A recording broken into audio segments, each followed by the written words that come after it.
What's going on, guys, and welcome back to another episode of the Three Devils podcast.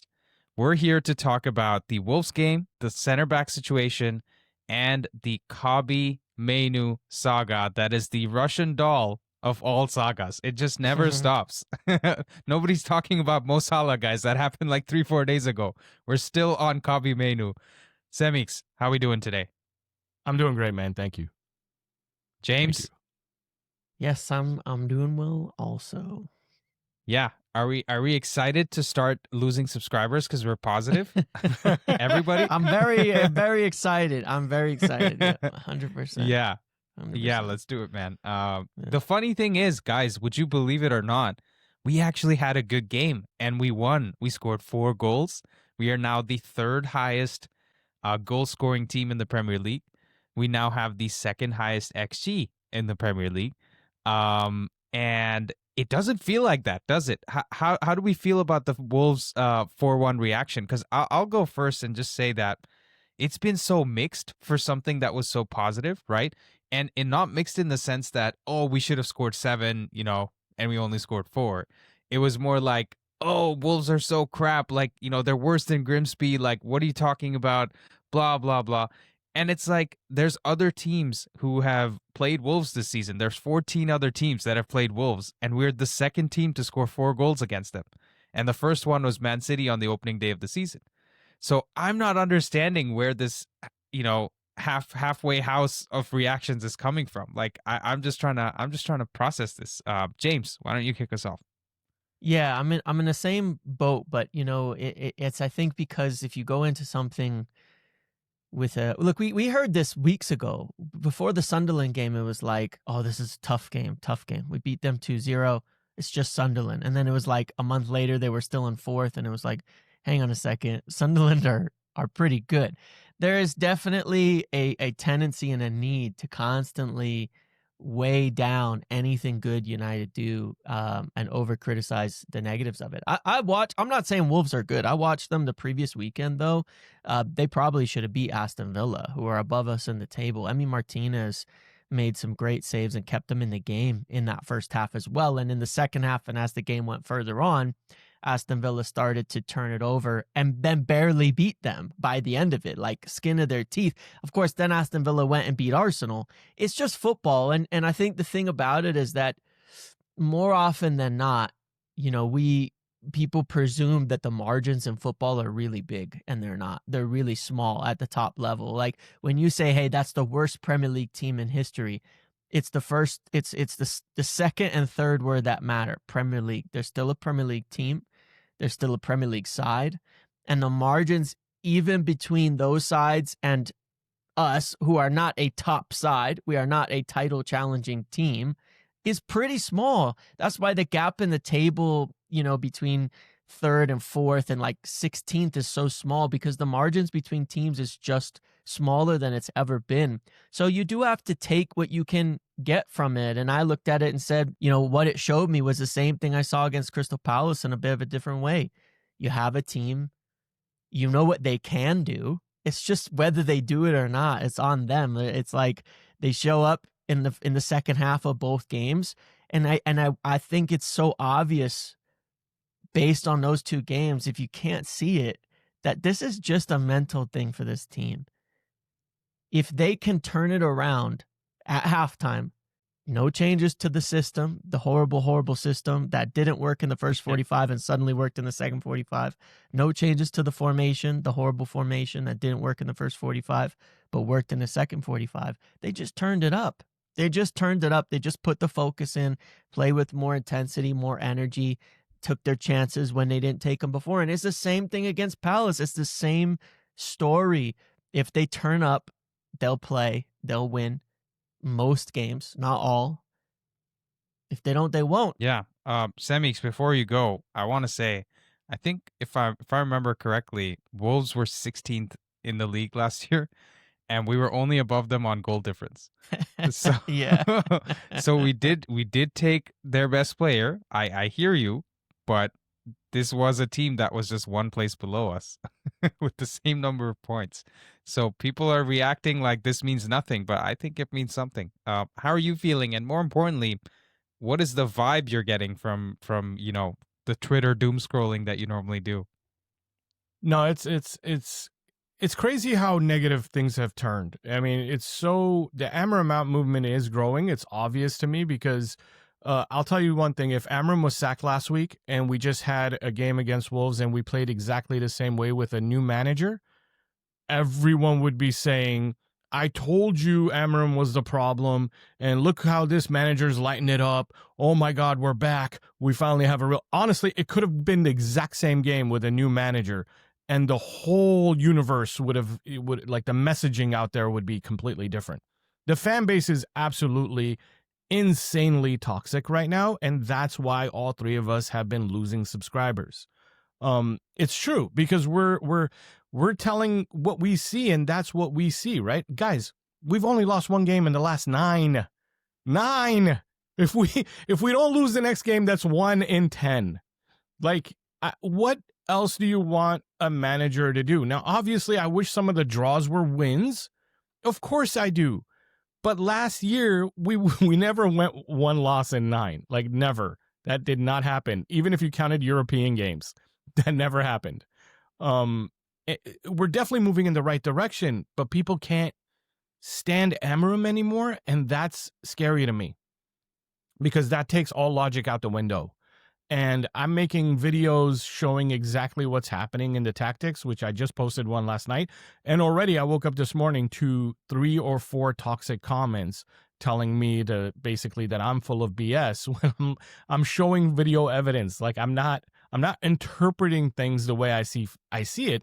It's actually happening, right? Like I'm showing it with video.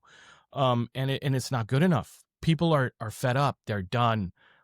So my feeling is that I think we actually do need to win 3 or 4 in a row, not draws. Draws aren't good enough. Like for these people to start to flip.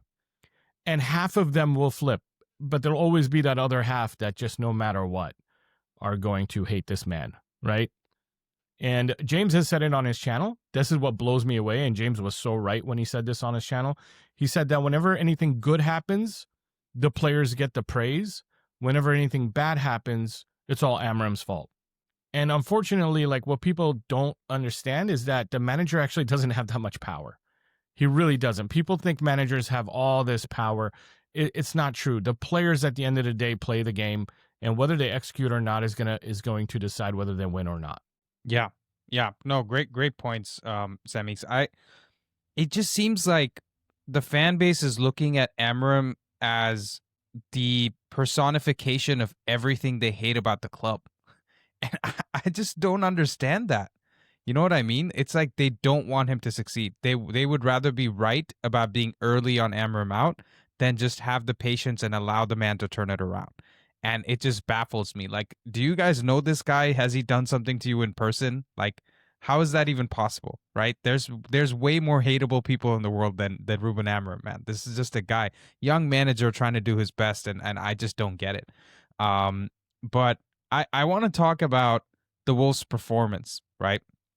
Because I think a lot of the fans that were watching with me, like I did the watch along, we all had PTSD of the Everton game, of the West Ham game, because it's not about Amorim. It's more about whether the players will turn up and get the job done. And we couldn't be sure. We still can't be sure. We saw that against Wolves.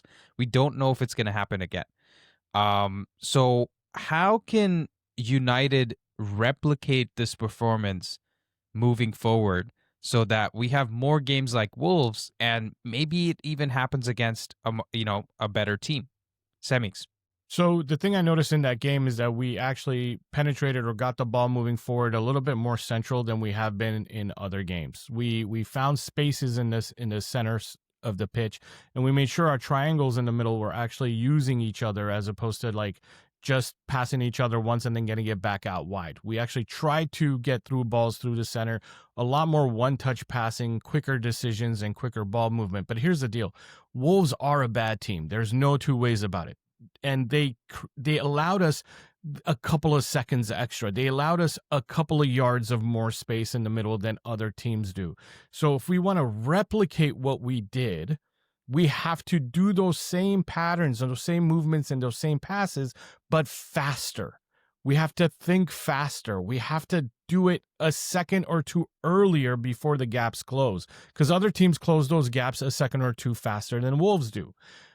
If you know anything about like competitive chess, not to bore anybody, but in chess, there's a time limit to how fast you have to make your moves, right? In normal chess, I think you get about 40 minutes for the first 40 moves. So you have to get your moves done and then you push the clock. But there is a version of chess called blitz chess, where you actually have to make each move before 3 seconds go by. So if it's your turn, you got 3 seconds to make a move. Okay. I equate the Premier League to blitz chess.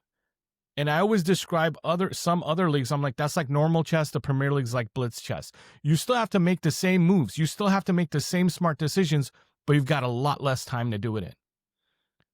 And that's what's going to happen in other games. That's what we don't do. And that's why we take the easy option of going out wide. It's not a bad option. Don't get me wrong, but it is easier. It's a lot harder to trust yourself and make that through ball right in the center of the pitch, because if you also lose the ball there in the center of the pitch, the counterattack is devastating from there. That's my 2 cents. Yeah, honestly, it'd be interesting to get a tier list of the leagues from a chess perspective. That I think that was a great analogy, Semeex. Honestly, it's a good analogy. James, Semeex gave us a reason for, let's say, one, we're not at that level yet where we could replicate this against other teams, and two, the level we are at right now was good enough for Wolves, and if it needs to be good enough for other teams, we need to raise our level. Do you think there's anything we can carry forward from that game into other games that are coming up? And not against Wolves in 2 weeks, because I know we're playing them again pretty soon. But for the other teams that we're playing, like the better teams, the Palaces of the world, etc., what can we really do to be consistent? Yeah, it's tough, right? And to some degree, I think we can't, because this is who we are right now. You know what I mean? Like when you talk about the speed of action and the speed of thought and things like that, you have to bear in mind everybody watching the team, who this team has been for 5+ years. Like the way that we've played football for such a long time, and we've only changed a few people, right? We've only changed a few players in the front line. So how we get the ball forward, none of that's changed. We have essentially zero new players between midfield and back line under Ruben Amorim that affect how the ball gets forward, besides Sena Lamens. And we've seen already that he helps us get the ball forwards just by changing him from Bayindir or Onana. That makes a difference just by changing the player.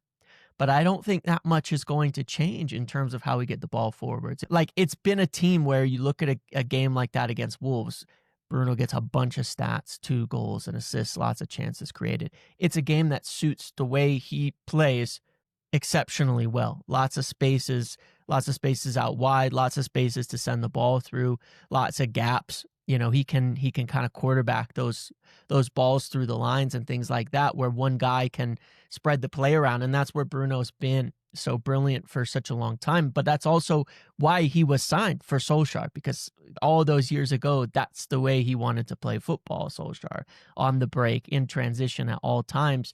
And the team's been that way too for such a long time. It's been built that way for such a long time. It was like that under Ten Hag as well.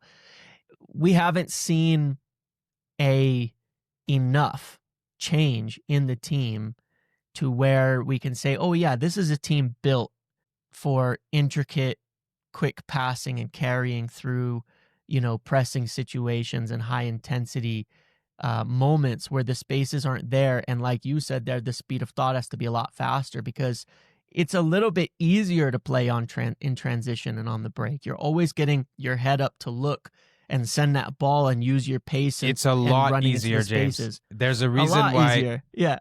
15 why everybody teams does it. can do it. Yeah, exactly. Yeah. Exactly. It's a lot easier. The next step is so much harder, and it takes such a different attribute. And one of the biggest missing attributes that no matter what we try to do will not be solved is the ability to just carry the ball through the midfield and out the back. If you look at like how Arsenal play football, how they evade pressing and things like that, look at the midfielders. They have the attributes, not the quality, but the attributes that they have. Rice, Zubimendi, two of the best, most physical ball, not Zubimendi physically, but two of the best ball carriers in the league. They're so good at evading the press, at dodging out of tough circumstances, at turning with the ball. It makes it less risky. You don't have to pass. Passing is harder than dribbling. You're more likely to lose the ball if you're passing than just carrying it away from somebody, taking a few steps to the side. We just don't have players with those kind of attributes. And when we get into games where the spaces are smaller, they're tighter, the pressing is there, the gaps are lower, and we're trying to break things down, I just don't think that the player attributes exist.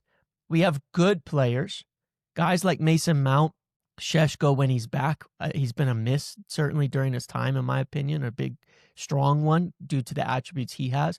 Guys like Mbumo, Ahmad, Šeško, Cunha, and Mount are really good because they have the individual qualities that can help you score enough goals to win the games like that, which is why we've won some of them. It's why we were able to, get some wins now and then, but it's never going to be that consistent until that's team wide. The attributes are all in accord.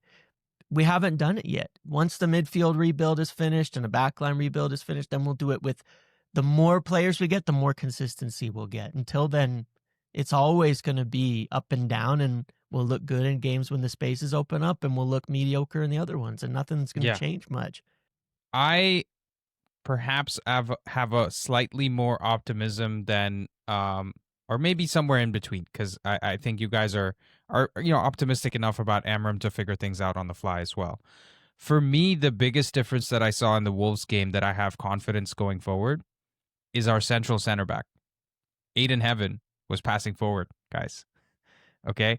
He was actually getting his head up every time he received the ball. Like even when we were backtracking from a set piece, Mazraoui would pass it to him, and his first instinct would be, can I get my head up and pass forward instead of just giving it to Luke Shaw or just giving it to my right center back, right?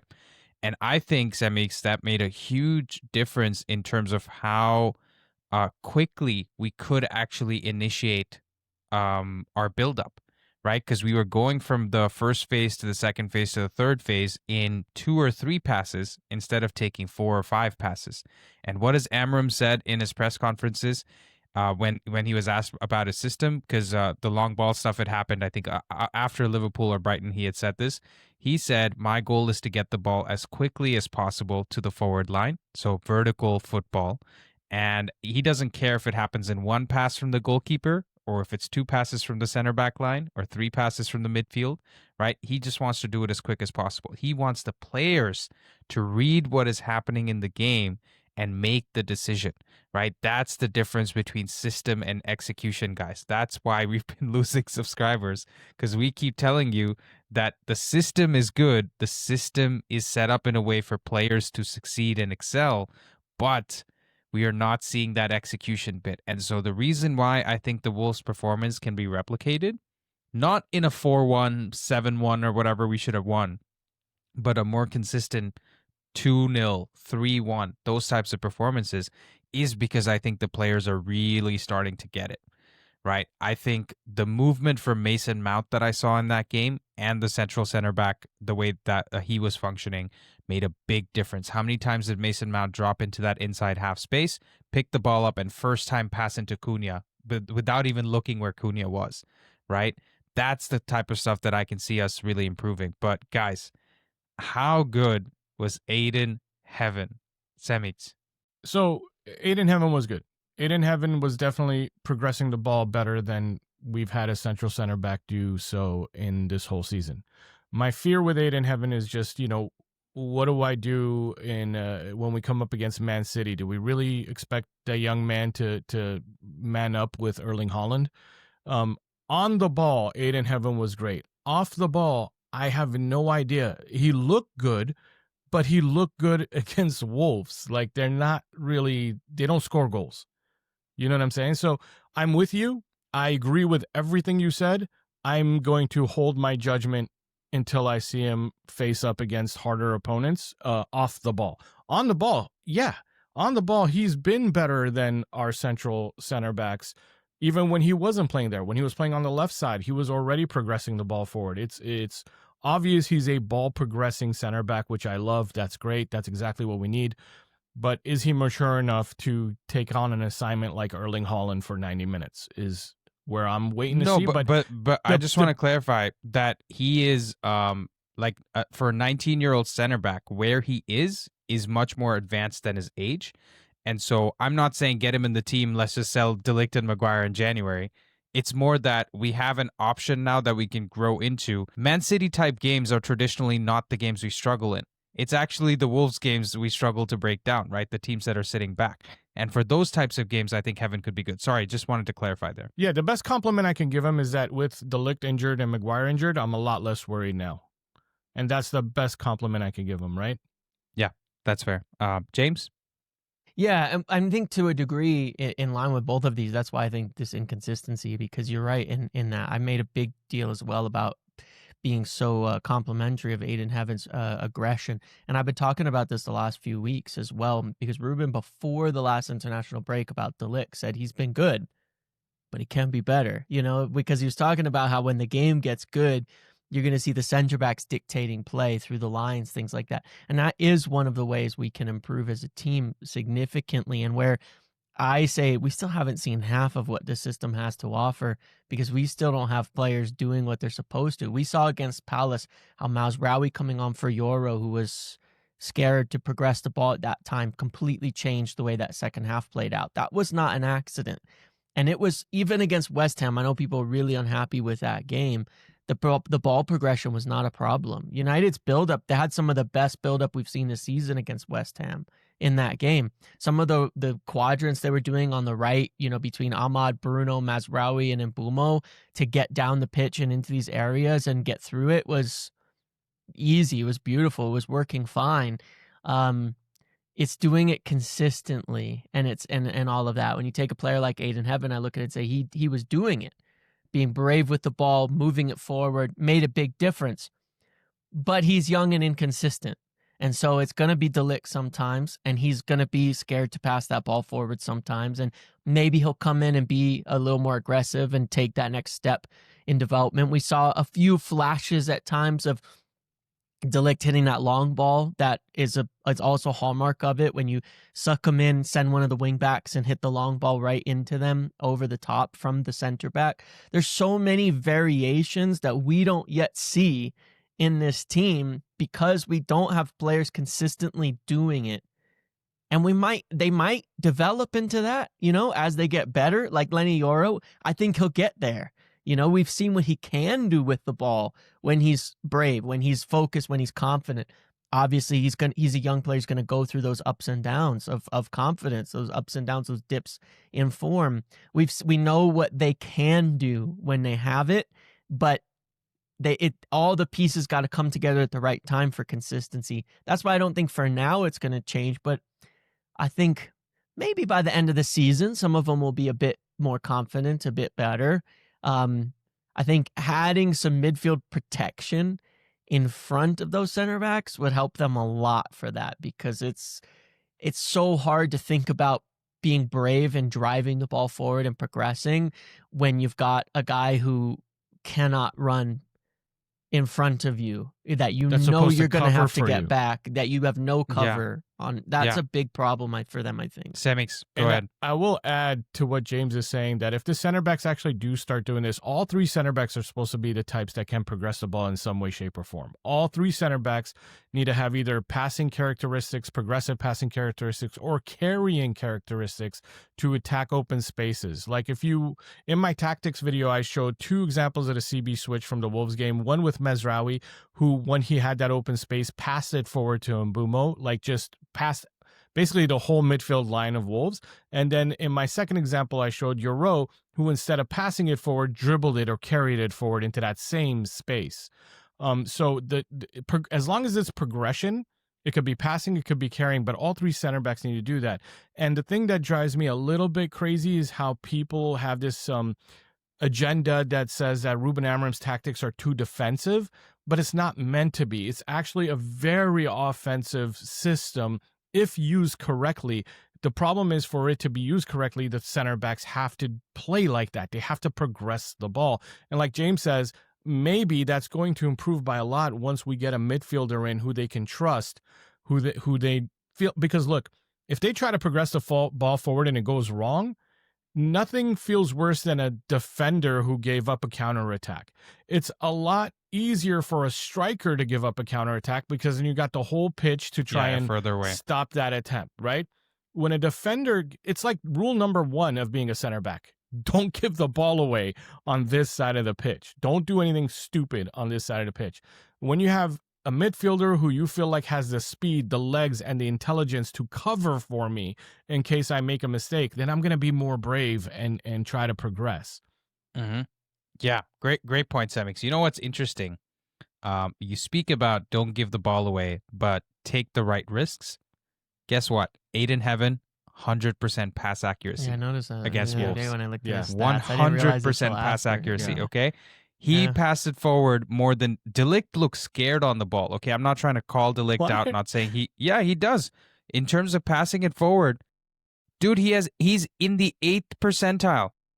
He's in the 8th percentile for progressive passing in the league. You guys know that saying about like the when you're naive, when you're young, like you haven't made those mistakes. You know what I mean? Yeah. Whereas De Ligt has made those mistakes, so yeah, he's a little more apprehensive because like I don't want to do that again.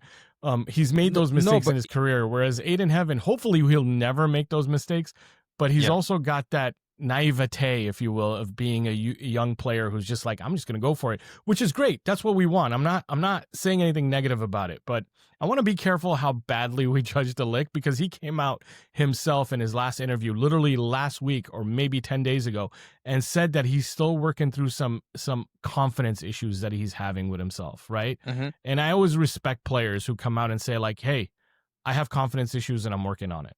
Because I'm not calling out his personality at all. In fact, I'll go a step further and say De Ligt, the man, the leader, the attitude, the way he's like willing to bleed for the shirt, like he's one of the only players in our squad that does that. I wish more players were like De Ligt, right? But in the sense, the specific aspect, because we're not talking about quality of player, we're talking about profile of player. Right? Mm-hmm. James made that distinction earlier. I think he used a different word for it, but I think he meant profile. Yeah, attributes. Exactly. He used attributes, but we're looking at profile of player that can fit the system and execute the system well. And unfortunately for De Ligt, it was one of the reasons that Juventus and Bayern also decided to get rid of him because they wanted somebody who was more of the mold of the progressive passing because his defensive reads, his aerials, his tackles, interceptions, they're all excellent. Right? And that's why he was still worth 50 million to us. So my point to him is he did have 1 or 2 seasons at both Juventus and at Bayern Munich where he did do a lot of progressive passing. He just needs to, I think he looks at himself and judges himself too hard. Right? And that's where the confidence issues come in because he tried a ball over the top in the Palace game that went straight to Dean Henderson. Right? He tried a ball to Amad Diallo. I don't know if you guys remember that clip, but it went straight to Dean Henderson. So I get it. He doesn't want to give the ball away, which is what Semeex said, right? As a central center back, that too, if you give the ball away, like when the left and right center backs are playing more like wing backs anyways, or full backs anyways, you don't want to do that. But I think with Ayden Heaven, it's not just a matter of naivete. I think he doesn't know anything else, right? He's not scared. He's not the old school center back. He's come through his whole life wanting to play it forward because of the Pep influence and all that over world football. So I think it is to do with that. And for me, I want to ask James a very specific question on Ayden Heaven because what I'm seeing is if we're comparing our two 19-year-old center backs, Ayden Heaven's a much better passer and Euro is much better at the progressive carrying. So we have both of those attributes that Semeex just talked about in 2 defenders that bodes very well for our system. And I think both of them can improve on the other thing that they're a little bit lacking on as well because they're young center backs. James, how have we scouted one of these center backs as the next, Rolls Royce coming out of France for 50 million, get him ahead of Real Madrid? And how is the other kid, 1.8 million euros from Arsenal, looking so damn good in our team? Just tell us how this works. Yeah, it's crazy, isn't it? It's crazy, isn't it? And the thing is that it doesn't always work, right? It doesn't always work. But they saw, when you're looking at these young players and looking to recruit them, it doesn't always work. But, you know, Wilcox being a youth guy, he's so interconnected within the English football game at the youth level and the youth ranks, and has so many, you know, obviously connections, scouting reports, all the things he would have done and been looking at City, at Southampton, and now obviously at United, and they made a really, really big effort last year when he first got in to say, okay, money is kind of a problem right now, and it was, and they were trying to sort the funds out. So one of the things they made a big effort to do was say, are there players, and because this happens in England, because you can't recruit now from under 18s from outside of England since Brexit, it makes it a little more challenging. But what that means is that English talent is kind of there in England around the Premier League, and there's always opportunities in that 16 to 18 range when you're getting these guys who are, what's their next step? Do they have a pathway into the first team where they're at right now? Are they happy with it, or are they looking to make a change? Are they looking to make a step forward? And they were looking at opportunities for that. I mean, to be fair, like, they tried for like maybe 6 or 7 others, and they made some big plays for some people too that they could have brought in from other clubs of crazy young talents, and they managed to get a few in the door. But really, they were looking at it, and, you know, again, not necessarily a popular take, but they looked at the academy and said, I don't think we've got guys who are like first team ready anytime soon.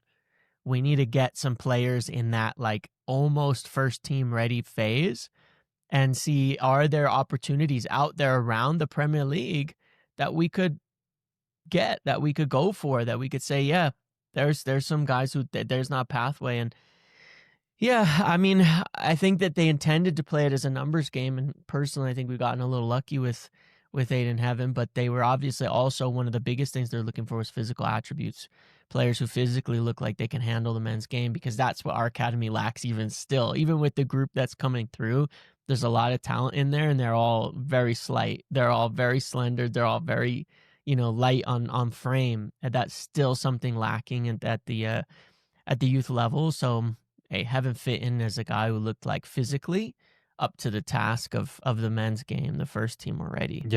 Yeah. Great point, James. And it is a bit of Moneyball, right? That's what it is. You're trying to make it work with, let's say, more numbers, and still trying to find the good quality, right? Even Orozco that we've signed, he looks like a player. Sekou Kone, people are very excited about. Hopefully he makes a good recovery. So those are some great points. And in terms of build and body, man, this guy, if I've ever seen a Premier League ready youngster come into the Premier League, it's Ayden Heaven. I wanna just touch on the center back situation a little bit before we move on to our next topic, which, again, guys, wait, if you're still watching, make sure you watch the rest of this, because we've got some explosive stuff. Lisandro Martinez, he is back. Looks like he can start. I can't remember if Semeex and I discussed this on air or off air. And I discussed it with some of my viewers as well on the call-in. We've talked about Lisandro being like the perfect fit for Amorim's system, like almost like he's been designed. Like Amorim, when he's thinking about his perfect ideal football, Lisandro Martinez is the left center back, right? How are we going to integrate him into the team, given that De Ligt might be out another time, now that the center back choices that we have with Heaven, De Ligt, Euro, Maguire will be back soon, Shaw's available, and Martinez. So how are we going to line up? What does the best lineup look like? Semeex, kick us off. Shaw's actually been doing really well. I can't fault Shaw for anything this season that I can think of off the top of my head. Maybe I'm missing something, but I can't fault Shaw for anything. And I think as the season progressed, as we got to like the third or fourth game, his rotations in his man marking has become even better. And his tighter play, like the way he's chasing his man up the field, has become even better out of possession. And in possession, he's very neat on the ball. I don't think he's the type of person where any of us would sit here and worry about him giving away the ball when he has possession of it. So how do we integrate Licha, I think, is going to be a slow integration. I think you give Licha 15 minutes.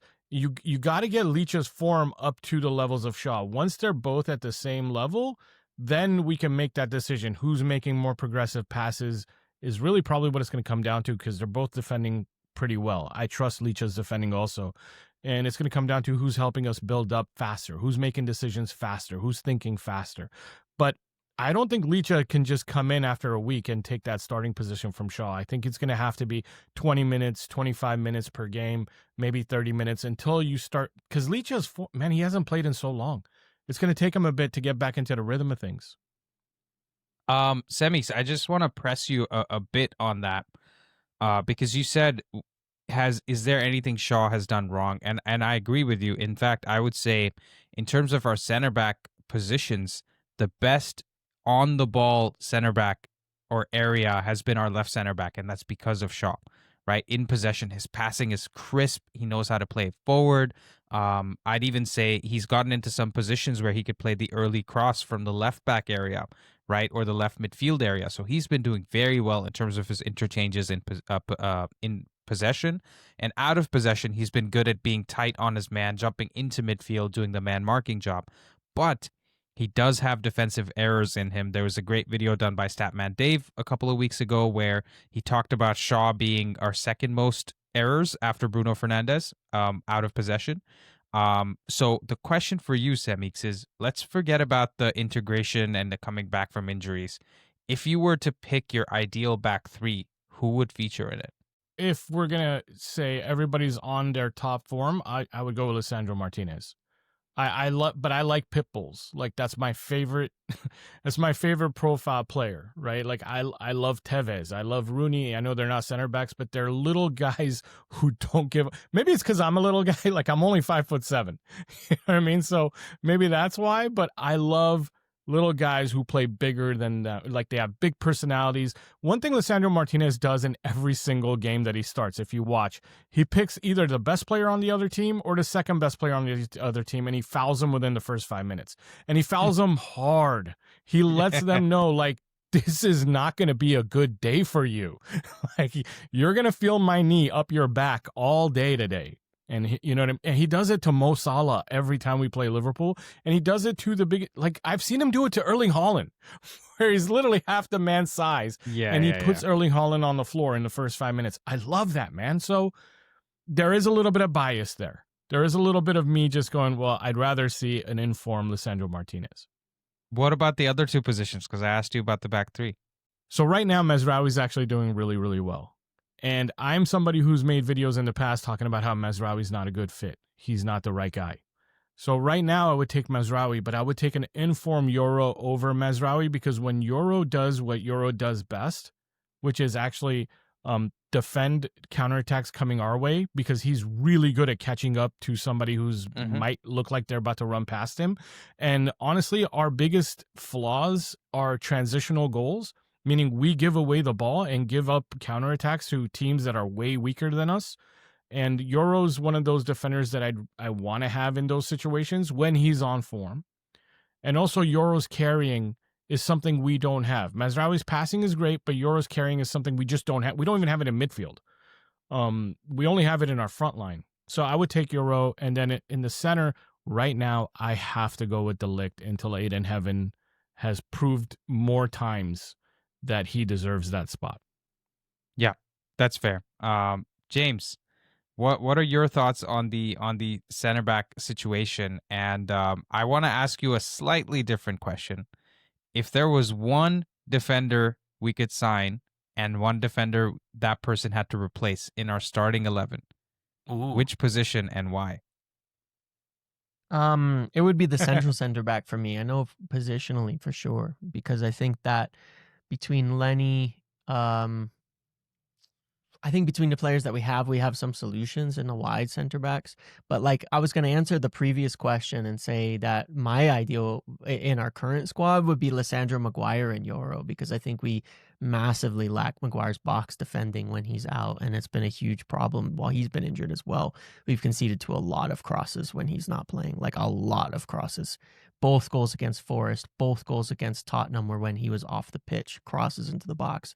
We're terrible at dealing with them without him. Nobody else seems to have the instinct to defend them in that back line. But I know Maguire's not the perfect player, but who is, and so it would be a central center back, big, strong, good at box clearing, but aggressive in passing the ball. And the honest answer to that is I don't actually know. I don't know who that is at this point in time. I'm unsure who the right person is for that position, because I can see flaws with them. If you'd asked me last year, I might have said Gerard Braithwaite. I would have made the move for him because he could play out wide, he could play in the center, he's both-footed, tall, fast, does everything you would want from that position. That's the closest profile, but he's been injured for like a year. So I have no idea, he's just coming off a hamstring injury and things like that now. So I have no idea whether he's going to be any good or how good he can be. But that was the right idea, was him. When United were going for him, I thought he was the right idea. Because again, he could play left, he could play right, he could play center, you could do whatever you want with him and his physical profiling. So I gotta think about that a little bit more, because I feel as though maybe the answer's not in England, but I don't have the answer, to be honest. I mean, you might look at someone like Mickey Van de Ven and say, well, imagine if you had him in the middle where he can step up, run through. I don't even think he's the greatest player, but his attributes are so good for what you might want or need. So I don't really. I'm trying to think through the best He's players also at other kept clubs. Tottenham afloat this season quite a bit, like in terms of his individual defending. But I guess I'm gonna have the hottest take here, because for me, the left center back, like if we're talking ideal in terms of attributes, in terms of fit, and in terms of backing the right players to get the job done, for me, left center back has to be Ayden Heaven. And for me, right center back has to be Lenny Yoro. And this is the crazy shout. I think Licha can play central center back. And Amorim played him through the middle when he came on against Wolves. Licha was playing through the middle. I know there was some confusion in the back line in terms of what was going on there. And we've made the mistake, and when I say we, I say the Premier League has made the mistake of underestimating Licha's aerial dominance from the middle. Right? Because Jamie Carragher said, oh, he's too small, he's too little. And Semeex said it himself. He's made Haaland look like a kid, right? And I think right now, based on where this team is at, the amount of positive build-up or attributes that Licha brings with his passing alone would be next level from the middle position. And I think I'm just looking at the attributes of De Ligt and Maguire and wondering, why have we been so hamstrung in terms of this system executing the way it could in its maximum potential? And I see one of the biggest issues being the central center back. So if we can fix that now with a Band-Aid fix of Lisandro Martinez playing there, that makes a huge difference to me in how we can build up. Because Semeex knows this, James knows this. At Sporting, he had who was the middle guy? I forget his name. Something from D. Diomande. And I think Diomande. Yeah. And so Diomande used to step up into midfield almost as the central defensive midfielder when the goalkeeper used to build up. Right now, we have De Ligt doing the same thing, but the ball never goes to De Ligt because they're maybe not so sure about his on-the-ball ability. Right? Maybe he can improve that, but I'm just saying I think Licha in that position does a lot better than any of our center backs right now. And he has the experience, and he also has the attributes to get it done. But guys, let's move on to the Kobbie Mainoo saga. Okay, this is the Russian doll of all sagas that keeps on giving, the story that won't go away. The story to me that proves that we're so much bigger a club than Liverpool, because they've had one of their greatest players come out and say, give out a madness. And it still seems like the bigger story is that Kobbie Mainoo's not getting any minutes, right? So I'm just telling you guys, I am so fed up with this, but we're going to talk about this because Paul Scholes and Nicky Butt have said some wild things, and I want to read some quotes and get some reactions from you guys, right? So here's what Paul Scholes had to say. It's a bit of a long one, so please stay patient. Ruben Amorim has said Kobbie Mainoo is a starter. Every appearance he's made in the Premier League has been as a sub. Things like that wind me up. I wouldn't mind if he was in a good team and they were winning every week, but they're rubbish. Mainoo is a 20-year-old kid and he's not playing. He's going to have to leave. You know what happens now? Amorim will bring him in and he won't be good because he hasn't been getting minutes. You know? And then he's like, fair enough, sometimes you don't fancy a player, but everything he's done, he scored the winner in an FA Cup final, played every game in the Euros. I bet he takes the piss out of Casemiro every single day in training and is brilliant. I don't know why the club are letting Amorim treat a homegrown talent like that. I'm going to start with James this time. James, how are we feeling about Mainoo taking the piss out of Casemiro in training? I mean, I'm just kind of bored of it, to be quite honest, the thing, because it's like there's so much bullshit, honestly, on this topic that you can't have a reasonable discussion out of it. You know what I mean? The Brazil captain, by the way, is getting the piss taken out of himself by a 20-year-old that can't get into a 64-year-old midfield. Okay. Yeah, I mean that's the thing, right? Is like I don't know, man. It's like here's what doesn't make sense to me, right? And I think that people can't really think through. When Ruben Amorim arrived, he did not want to play Casemiro. He said it himself many times. He did not want to play Casemiro. He didn't want to play him. He liked certain players, didn't like certain players. He had his first impressions. He had his ideas on them, and they worked to win him over. You know, they worked to get into his team and all of that. I don't know what evidence there could be that Ruben Amorim has some personal vendetta against Kobbie. Like, because it's either somebody thinks that Amorim has some personal vendetta, that he just doesn't like him for some reason that doesn't make any sense. You know, I don't know why that would be the case or how you could make that kind of assumption. Or otherwise, he's not selecting him because either training, discipline, or something in that aspect that he just doesn't see him putting in the same kind of application as other players or producing as much as other players. Now, we could argue that about different things, like we don't know what goes on in training. We can argue that Ruben Amorim has said himself maybe he does select players just based on training. Maybe that's wrong. There's good trainers and there's bad trainers. There's guys who are good in training and bad on the pitch, and there's guys who are bad in training and good on the pitch. That happens. But managers are all different in their philosophy of how they accept and pick players in that respect. I've got my own opinion because I think that Casemiro's playing like shit recently and Kobbie should be starting over him. But it doesn't mean that I can look at it and say for certain that there's not a good reason or an acceptable reason that he's making that decision. We just don't know. And we made that assumption many times in the past about players, and then they get built up to be the savior, and it doesn't quite work out that way. And I think if he was training better than Casemiro, he'd be playing over him just based on how Ruben tends to pick his team. But he's not. So I don't know. You know, we can all make a million assumptions at the end of it, but I'm not willing to make the assumption that Kobbie Mainoo is somehow magically the one player in the entire team that Ruben Amorim has a personal vendetta against. Because we needed a goal. Why didn't you bring on Kobbie Mainoo? He's given everybody else chances. He gave Ayden Heaven a second chance after he thought he had a bad game, a start, and had to take him off at halftime against West Ham, right? He gave him another chance, started him. I don't see what evidence there is that there is a personal reason that would explain it beyond it's just a regular old football decision that we may not like. Maybe he's wrong, maybe he isn't. You know, there's just so many assumptions that go into it. It drives me kind of nuts because they're just, most of them just aren't true. I mean, I could say that for a fact at least. Yeah. Semeex, taking the piss out of Casemiro?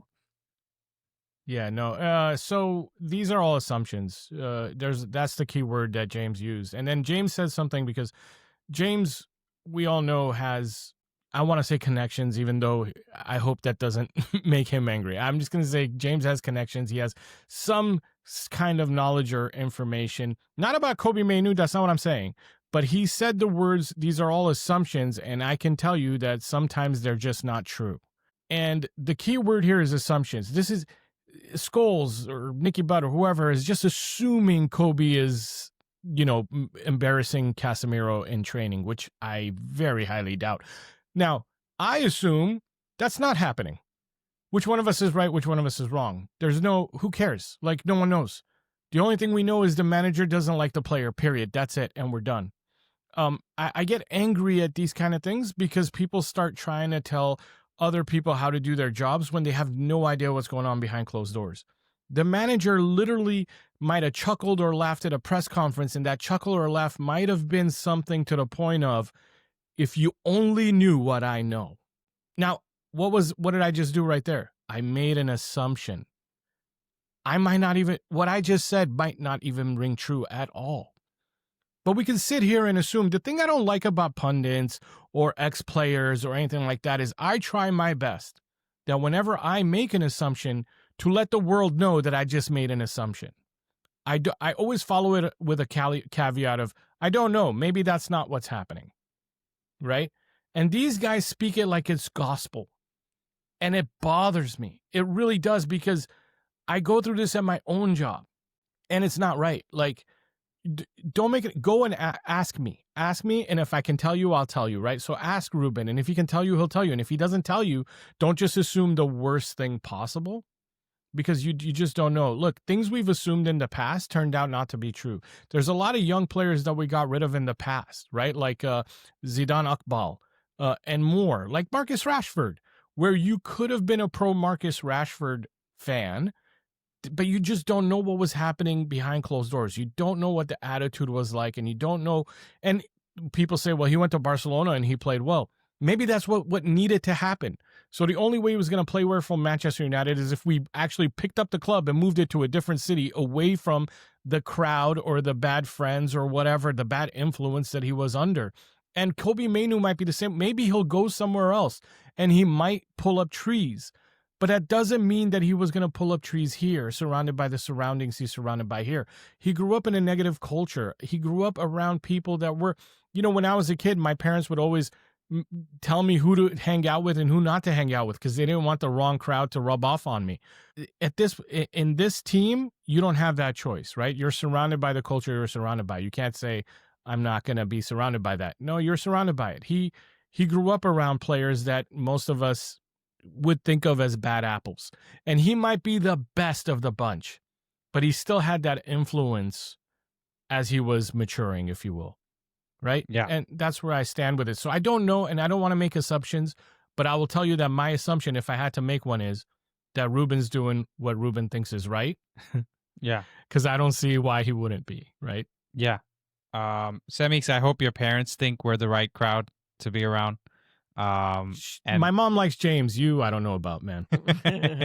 Yeah, that's fair. I think she has the right on read. this, one of the things that I hate about the discussion is that it forces you into, like, you have to give it an example and make, an assumption or suggest something the other way, that you almost have to try to be even on this and bring the conversation back.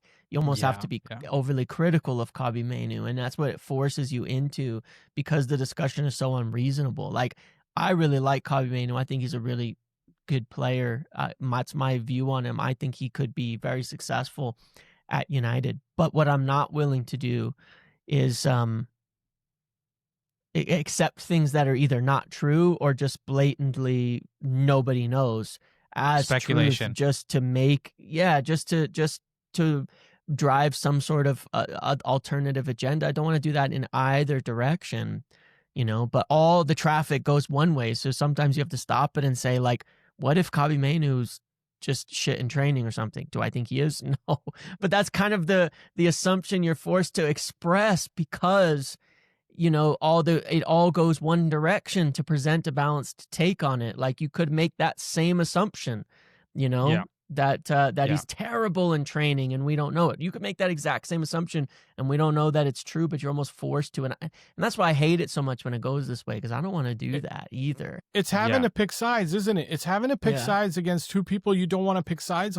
I don't want to pick a side again, manager versus one of our best youth prospects in the most recent years. It's like, dude, I like both, right? Yeah. Like I want both to succeed, but I have to trust the manager. I have to. Or else the whole thing just falls apart.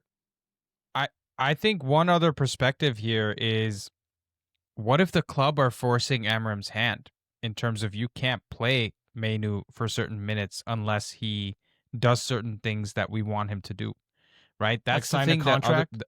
Like sign the contract, like do well in training, or meet certain fitness standards. Like what it could be 10 different things that they it's want like him in to the do. quotes you read, there was assumption, one, but even in there was another assumption in the quotes there from whoever saying, how is the club letting Amorim do this? Well, hold on a second, brother. Like, I can tell you for a fact that nobody's letting Amorim do anything. They are in constant coordination on every single type of action.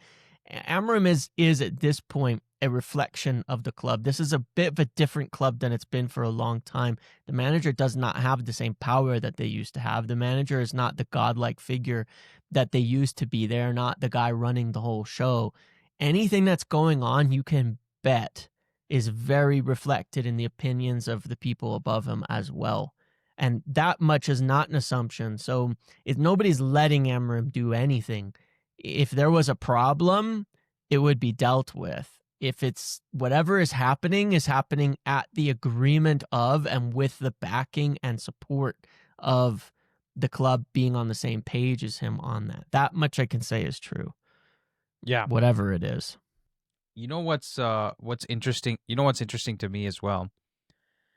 I look at Kobbie Mainoo and the actions, the public stuff that has come out about him in terms of rejecting the contracts. He wants to be on 180, 200,000 at par with Cunha and these Premier League proven players that we've just signed.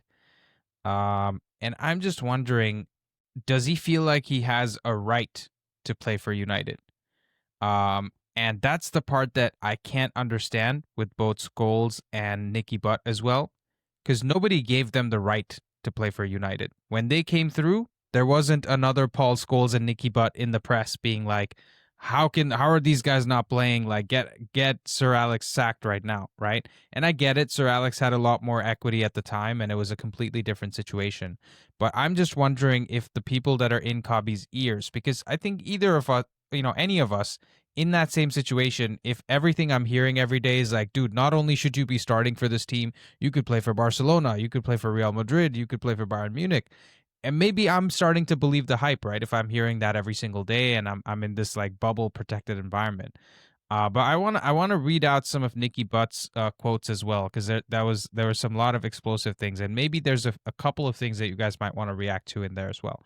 So Butt said, the Kobbie one is an absolute joke. I went to the West Ham game and it was an absolute shit show. It was a terrible, boring game. The player to bring on to change the game, in my opinion, was Kobbie Mainoo, but he didn't get on the pitch. He'll be another homegrown player who leaves and is a superstar somewhere else. If Mainoo was playing for another club, United pay 70, 80 million to buy him. Now he's going to be a superstar elsewhere, like McTominay, Elanga, and Henderson. Okay? We can mention loads of them. So interesting choice of players. And then he's saying, we're getting rid of players who love the football club. It's mind-boggling. I get the Garnacho one because his attitude and behavior was terrible, but you don't hear that about Kobbie. So there's some spicy stuff there, man. I mean, I hear you about McTominay because I still respect McTominay. I still think about him fondly. I still respect Aaron Wan-Bissaka. I think about him fondly. But Elanga, Henderson, like, what is happening here, man? Like, Semeex, I want your reaction to this because you look like you've just read a tweet. Yeah, you came to me because I look like I'm about to say something that is going to lose me some subscribers. So here we go. Number one about McTominay, remember that thing I said about chess, the blitz chess and the regular chess? Serie A is definitely regular chess. It's nowhere near blitz chess.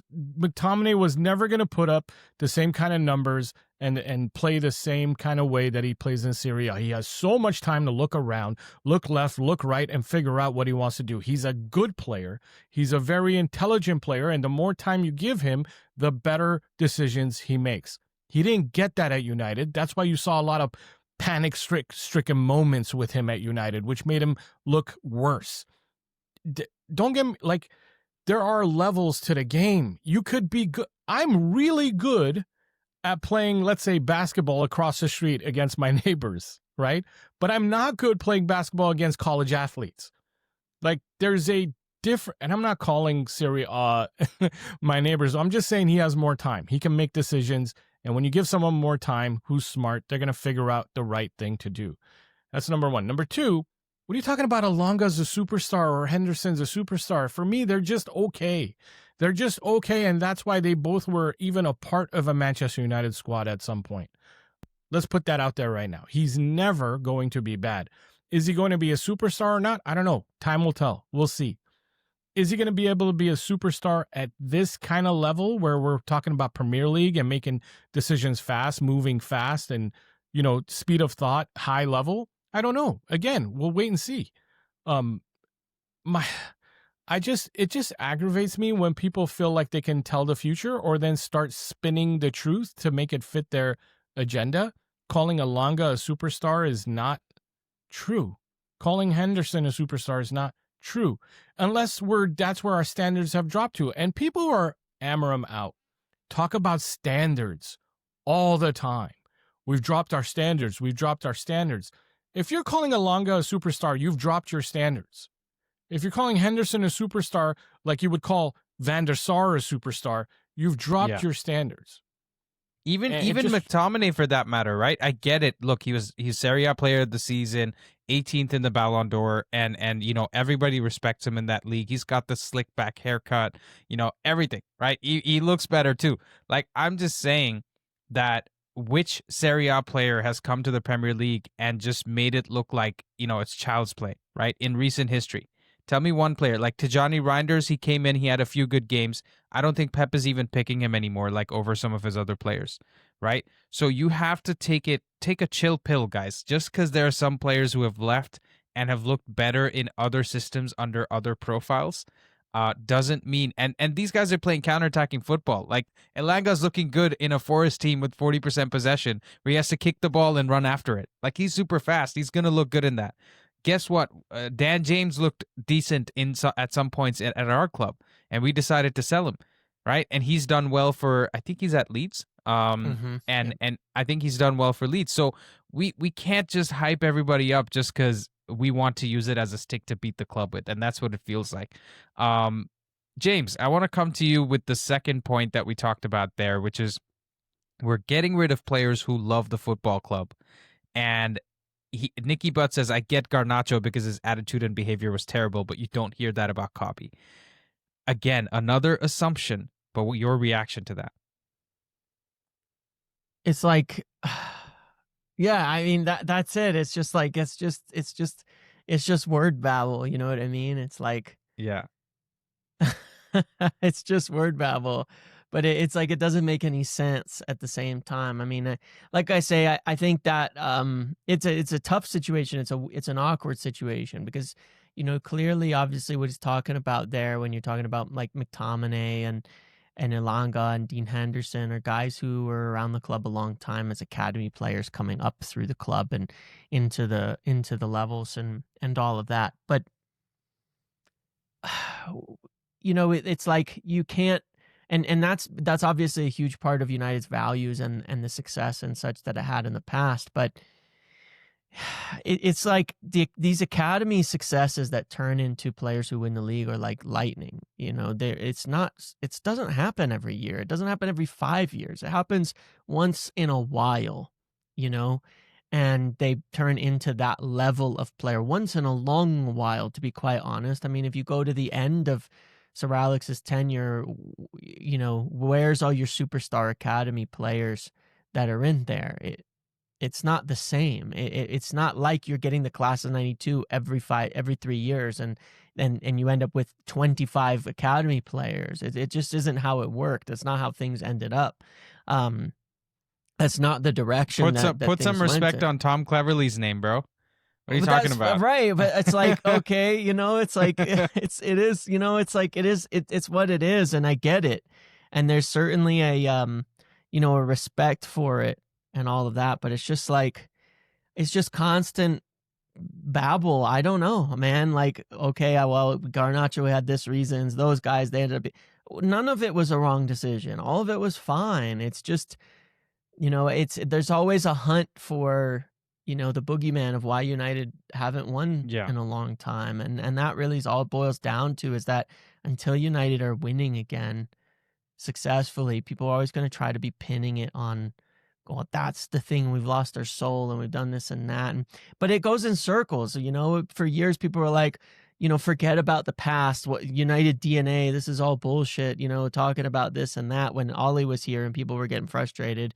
United DNA was crap, and, PE teacher, and forget Solskjaer and all of this kind of stuff. And then as soon as it just goes in circles. And then when you don't do it in the exact same way, it's, well, United heritage, and there's a way United play and a United DNA. Yeah. But man, these are all theoretical things. All of this is theoretical stuff. These are not things that actually exist.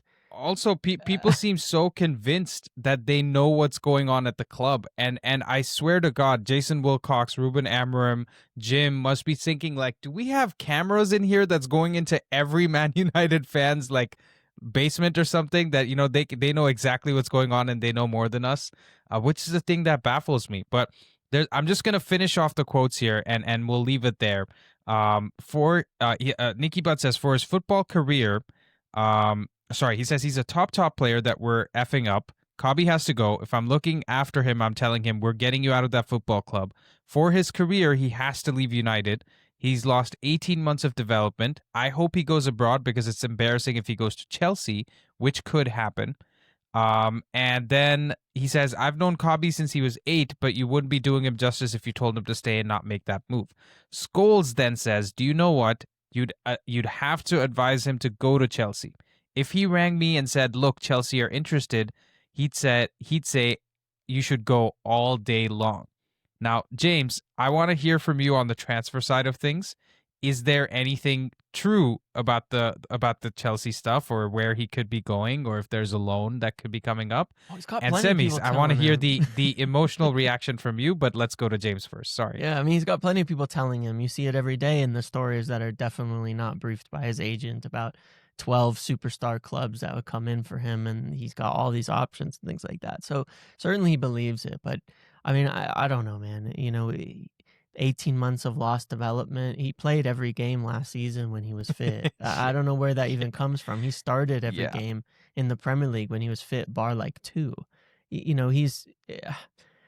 That's a lot. Like I said, a lot of it's just so not true and goes over the top that you start to go, it's just crazy. It's just so frustrating, because none of that's even the case. Obviously, a season of not playing much is, nobody wants that for a young player. It's not good for their development. It's not the best thing, whatever the reason for it is and all that. But it gets worse when you start suggesting Chelsea, because if you can't get in over Bruno and Casemiro, you're not going to get in over Enzo and Caicedo. They cost the 2 most expensive midfielders in, Premier League history, practically, at Chelsea. That Chelsea is a graveyard. If you're talking about graveyards, you'll be at Strasbourg in a year. That's what's going to happen. They keep buying players left and right. They're going to have 65 players to choose from. You may not get registered for their campaign. It's like, well, it's just awful. The comments is just so stupid. I don't know. If you can't work in a place at United, how are you going to do it at Chelsea? The competition is way, way worse there. Or even the England team, dude. Situation. He wants to get into the England team, but he can't get over Bruno and Casemiro. How are you going to break into Declan Rice, Jude Bellingham, Elliot Anderson, Adam Wharton, Cole Palmer, right? Even Phil Foden plays in the midfield sometimes. How are you going to get over any of these guys into the team?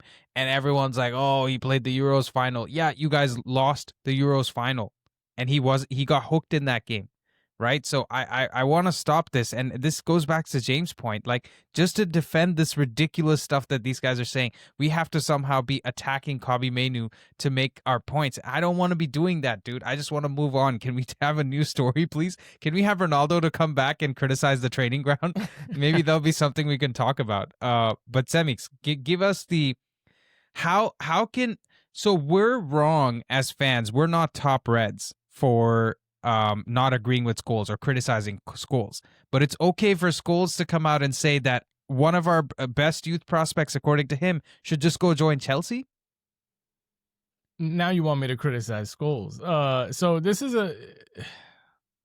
I don't like this either. I don't like this conversation at all. Honestly, at some point you start thinking like maybe Kobbie leaving is best for the team. And I hate even feeling that way. And it's starting to feel like just if this is what the agenda is going to be about, then we got to get rid of the agenda. And if that means Kobbie leaves, Kobbie leaves. But like you said, I am a big believer in the cream always rises to the top. Very rarely is there a manager agenda against a good player. And that could be said, let's say that agenda was Erik ten Hag with Antony and Ahmad, where Antony should have been sitting on the bench and Ahmad should have been playing. We just had that recently happen to us, so I can understand why the fan base is like leaning that way. But believe me, that's a once in a like blue moon circumstance. Erik ten Hag had a lot of once in a blue moon circumstances. The guy's he benched Rafael Varane for Johnny Evans. It wasn't a one-off thing. Like the guy had the weirdest personal vendettas against players, and it's all publicly commented by so many. It's a very, very different situation. Yeah, he's not the norm. That's not what normally happens. Eric, don't. I am gonna start cursing Andy, so maybe I gotta stop talking because anytime I start thinking about that, it just puts me in a place. But that's not what's happening here. I guarantee you that if Mainoo was as good or better than the people playing ahead of him, he'd be on the pitch. Yeah.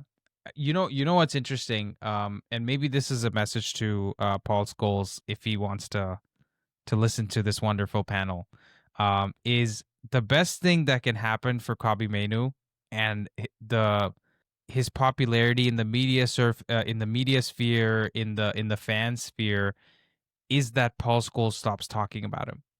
Because the more he talks about him, the more wild takes he keeps coming out with, and the more polarizing Kobbie Mainoo becomes, right? That's what's happened here. Kobbie Mainoo has become such a polarizing topic. You're either Kobbie in or Kobbie out. You're either Democrat or Republican. You know, you're either on the left, you're either on the right. Like, it's so polarizing that he's becoming a sideshow. Right, he's becoming like he doesn't even play, and people are having comments about he's terrible, or he's really good. Like, he doesn't play, guys. So let's just leave it to the club to make the decisions. And for whatever reason, whether it's personal, whether it's footballing reasons, mental, whatever it is, the club is deciding not to play him. Notice that I said the club, not Amorim. The club is deciding not to give him more game time. And whatever that needs to be fixed in the background, whoever is right, unless it gets fixed, he's not going to play. So let's just move on. Let's talk about Liverpool being in the mud. Let's enjoy that. Why are we spending so much time talking about Mainoo and addressing these things? Because, we would love to have a different topic to talk about. But when Scholes comes out with all these inflammatory comments, we have nowhere else to go. But, guys, just quickly, last thing I want from you guys is Bournemouth prediction. Are we winning that game, and what's the scoreline going to be? James. Oh, you want me to take it? James, go first. All right, I'll take it first. Yeah, I think we'll win. Fine. Bournemouth are struggling right now. They haven't been playing particularly well. Again, I think that United will. I think it's a kind of game that suits them a little bit. Bournemouth come out and play you. We do better against teams that come out and play, especially given that they're not in form at the moment, and they have these difficulties. They've not been winning games. They've not looked very good. I think it's a fine game at home. They'll find spaces, get a couple goals, a few more options with Šeško on the bench, and I think you'll be wanting some players, making a big impact on that game as well before heading off to AFCON and such too. Cool. What's your score prediction? 3-1. 3-1. United? We can't keep a clean sheet, so 3-1 United. Okay. Yeah. Okay. All right. I always have to check because, you never know. James has maybe gone to the dark side. He's been reading his comments too much. It's like, United are shit, man. Right. Semeex. For me, I actually want to see the same starting lineup again. And that's going to give us a chance to watch Ayden Heaven go up against Evan Nielsen, who I think is a bigger challenge for Heaven, like the next step. Evan Nielsen is not someone who's, the best striker in the league or anything of that nature, but it's a bigger test for Heaven because Evan Nielsen's movement is pretty good. I want to see that, and I want to see the same lineup because I want to see if Mount's movement and touches are going to be just as good as they were in the Wolves game, because that guy was always in the right little pockets, and then his early release of the pass was making it very easy for us to play through the midfield. And I want to see if we can do that again. Especially, chess. He enabled the blitz chess. Correct. And I want to see if we can recreate that against a better midfield. Because I think Tyler Adams is a really good 6. I really do. Maybe he's not the best at progressing the ball forward or creating chances, but he's a really good 6. I'd take him. And he's got legs. That guy can run for days. He's got the lungs for it. So I want to see if we're going to be able to still find those gaps in the center of the pitch and not always go out wide. Because I know that's what Amorim would like, but the only way we're going to do that is with better first touches, better movements, and better spacing. And I'd like to see the same front three and see if they can recreate what they did against Wolves with a better basically against a better midfield. Yeah. And if you want a score prediction, because I respect their midfield a little bit more than I respect Wolves, I'm going to go 2-1. And again, just like James, I never say 0 because we give up too many goals. Yeah. Yeah, that's fair. I'm going to assume you meant 2-1 United. Of course, yes. Yeah. Okay, so I will give you, if for everyone that's still watching, by the way, you guys are legends. Go watch the second goal Bournemouth scored against West Ham, right? It was a progressive pass from Senesi, their center back, straight into Enes Unal. And I think it has to be one of the contenders for goal of the season because the way the pass was made and the way Enes Unal received it and within the same move basically beat the entire defensive line and just scored it past the keeper. Insane goal. So it's not just Evan Nielsen, even Enes Unal. He's a very underrated striker, so you're absolutely spot on. It'd be a great test for Heaven. And he does have a little bit of the issues with his physicality in the sense that he tends to be too physical and give away fouls. So I want to see that for sure. And for me, I think Bournemouth, I am more comfortable about this Bournemouth game than I even was against Wolves. So I will say 2 or 3-1 from my side. Cool.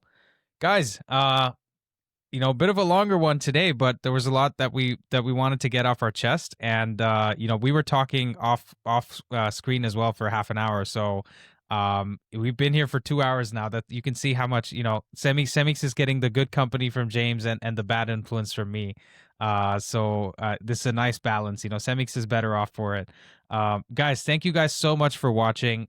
Before you leave, please make sure you're subscribed to all 3 channels, man. Go join their memberships as well. If you're not a member here, please consider joining my membership as well. They're putting out some great content. And we try to give you a little bit of everything from all 3 of us. So hopefully you're enjoying this. Keep giving us your feedback in the comments down below. It means a lot to us. We read every single comment and we take it on board. We're trying to get better for you. So let us know how you feel so that the next one is even better.